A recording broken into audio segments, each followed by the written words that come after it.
জনাব, আপনি তো ইসলামী আন্দোলন বাংলাদেশের প্রার্থী এবং আমরা বিভিন্ন সময় অনলাইন তারপর মানুষের মুখে মুখে শুনতে পাই একটি দল হচ্ছে বিএনপি। বিএনপি সবসময় বলে থাকে আওয়ামী লীগের আমলে ইসলামী আন্দোলন বাংলাদেশের সকল নির্বাচনে অংশগ্রহণ করছে, স্বৈরাচারের দোষক হিসেবে আপনাদের দাবি করতেছে।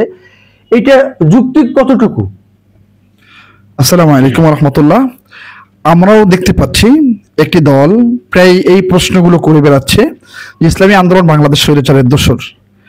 আসলে বাস্তবতা হচ্ছে যে এটা একটা মিথ্যা এবং নির্ঝলা মিথ্যা বলতে পারি আমরা, যে কোনো সন্দেহ নেই এটা যে একটা প্রোপাগান্ডা এবং ইসলামী আন্দোলনের বিরুদ্ধে তারা সবসময় এই ধরনের কাজ করে থাকে।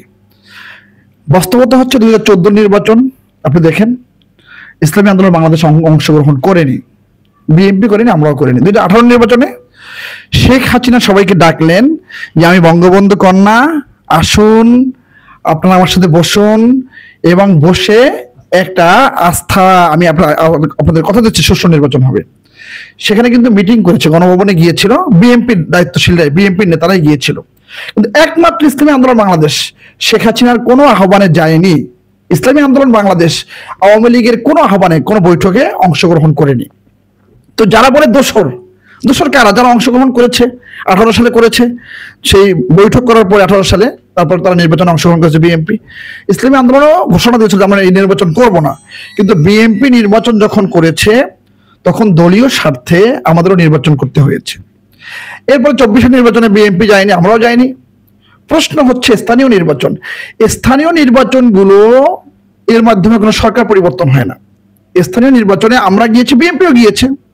যেমন বিএনপি যে ইশরাক এত ঢাকায় আন্দোলন করতেছে, অচল করতেছে, মানুষের বিভিন্ন সেবা বিঘ্নিত করতেছে, এই ইশরাক যে নির্বাচন করেছে আওয়ামী লীগ আমরা করেছে না?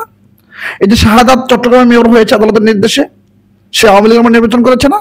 তো স্থানীয় নির্বাচন তো বিএনপিও করেছে, এই জন্য আমরাও করেছি।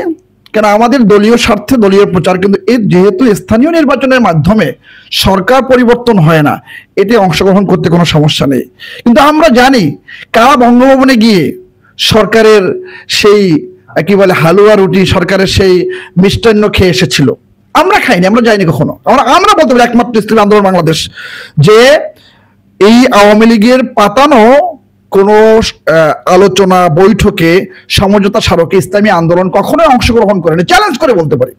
এবং যেটা আমি অনেক বিষয় দেখেছি প্রকাশ্যে, অনেক আহ্বান ছিল, অনেকের দাওয়াত ছিল সরকারের পক্ষ থেকে, পীর সাহেব চরমনাই, শাইখে চরমনাই ঘৃণা ভয়ে প্রত্যাখ্যান করেছেন।